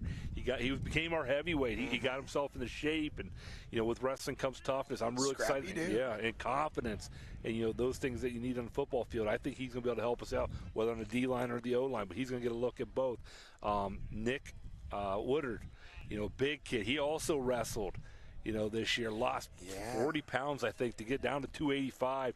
But now he can squat, he can bend. I think he did 405 easy the other day with a low squat. And these guys now are giving themselves a chance. Multi-sport guys now that have put themselves in position, and that word confidence keeps coming up. So those two seniors, I want to expect to see stuff out of them. I got some juniors out there. The Gorman name we had last year, he's got a brother out there, Oliver Curd, a couple juniors I'm expecting to see things out of. You got a young guy, Jack Zarko, running around out here today for the O&D line. He's a big kid already, only going to be a sophomore, and having the bloodlines, his dad going to Indiana to play and stuff like that. So, there's a lot of names out there, and like I said, 10 to 12 guys that we're going to sift through, try out different spots. But the first one, we got to find out who can snap the ball and snap. Yep. I'll tell you this, and I've mentioned it. I've mentioned it when we interviewed you in wrestling last year. I've mentioned it probably once or twice today. I can't imagine there's another team out here that has more second-generation players on your team. Yeah. It's nuts. Zarko, Ashby, Brocker, and I can't even rattle them all off. They just, it's nonstop, and it's such a cool community in that way. North Canton people tend to like to come back home and raise their kids in that community. But it like when TJ asked me the other day about wanting to, do some more football broadcasting, I'm like, not till this team's done. I'm going to be at every Hoover game. Probably not even the next 2 years. I want to see this junior class be. I don't know if I can miss a Hoover game until. You're going to have full-blown Stark Media Team hometown coverage. Yeah, hometown coverage. Yep. Now, dig in a little bit more on Woodard, man. 6'5", 315, man. You can't teach that, right? No. He might even be 6'6" now. He just kept growing. Size 15 or 16 shoes. The kid's a monster size-wise. And like I said, he is down. He got down to, he's probably 290 right now. He ran into a college coach. The coach was like, that guy's 290? He does not look it. I was like, no, this guy could put on serious good weight in the future. So schools are interested, but there's no film on him because he couldn't move last year. But now that he can move, I'm really excited to see what he can do. Yeah, I remember when I got a chance to come out there to, I know it was some of your practice and some of your scrimmage stuff during two-a-days and kind of watching him move around, and that was the thing you kind of said. Like, he's big, but we both know the deal. If you can't move around, and then you mentioned as well, the center position. What was when you self-scout yourself when you went back throughout the season, what was your ratio of under center to shotgun? Were you guys pretty balanced in that, or did you guys do a majority shotgun? We were majority shotgun, but I would say probably about 15 to 20% under center. Okay.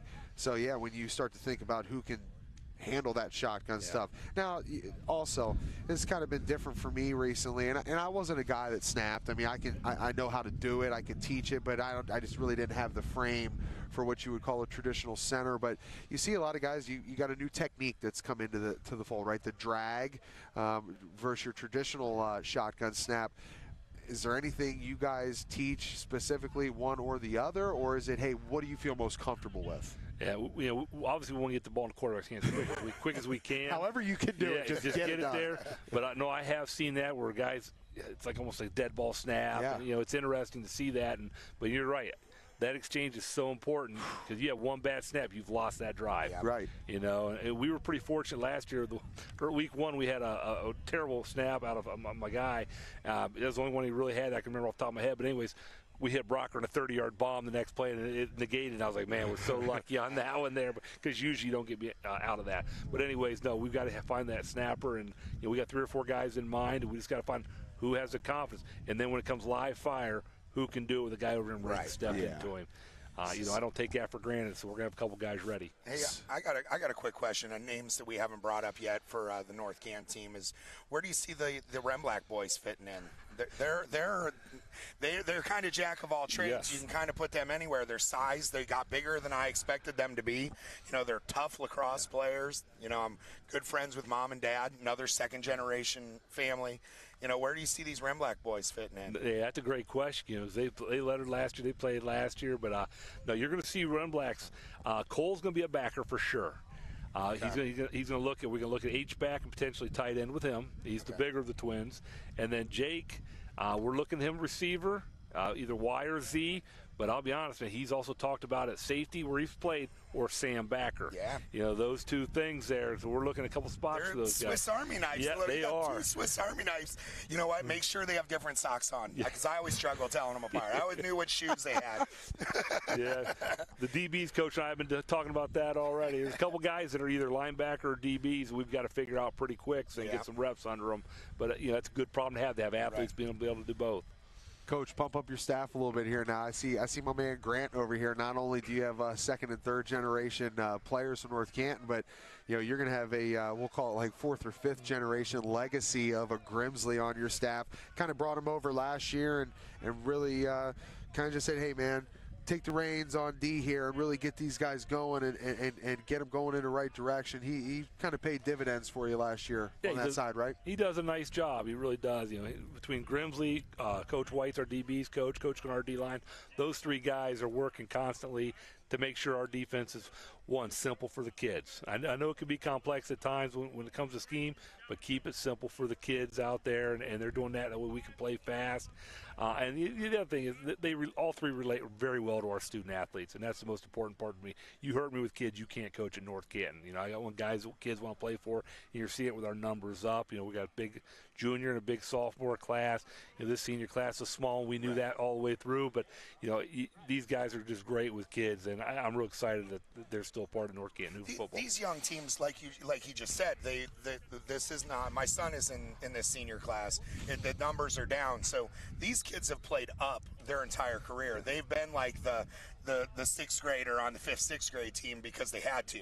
They've been the 8th grader. You know what I mean? They've always played like an age group up because there weren't those older kids taking all the spots. So it's not going to be real tough for a lot of those kids because they've been doing it their whole lives. Yeah, you saw we let a lot of sophomores last year, so we got a lot of returning guys. There's some sophomores this year that are pretty exciting. It's a nice class as well. That's what I keep hearing, that freshman team last year was pretty solid. When you put together a staff like that, guys like a Larry Kennard, these guys that have been around the game, have been around Stark County football for a long time. You talk about these great players that you have. That's what equates to Federal League championships, right, man? And you've been able to get that done, and I know that's just part of one of the goals on the journey. It's just a step, but when you complete that one, carries you into the next one. If you're Federal League champs, you're going to be in postseason play. From there, it's only up, and you continue to move forward, man. So we'll continue to ride the journey with you. We're going to be out there covering you. We appreciate you joining us. We appreciate you letting us have some of your players on here and dig into the mindset of the Hoover Viking football program, man. So all the best, man, from us. Thank you, Sir. I appreciate it. All right, Brian. Appreciate you joining us. Brian Baum, head coach of the North Canton Hoover Vikings.